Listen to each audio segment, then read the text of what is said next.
the future of managed services is more to do with how you can help your customers put good business processes in place and become a better business. And this does sort of start that process for a lot of MSPs, doesn't it? GDPR is the opportunity to start changing ever so subtly the direction of what an MSP is.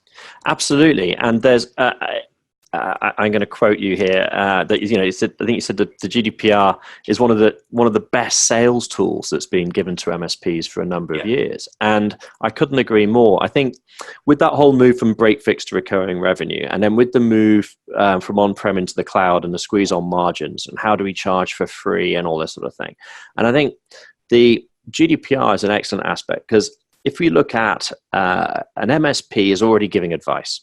So although they say, look, we're techies and we install stuff and fix stuff, that's not true anymore. MSPs are beyond that. They're already giving lots of advice. And actually, when they look at the amount of areas they're giving advice in, it's quite broad. A lot of people talk about MSSPs and that recent move to MSSPs and that it's security advice. And obviously, GDPR is perfect alongside security.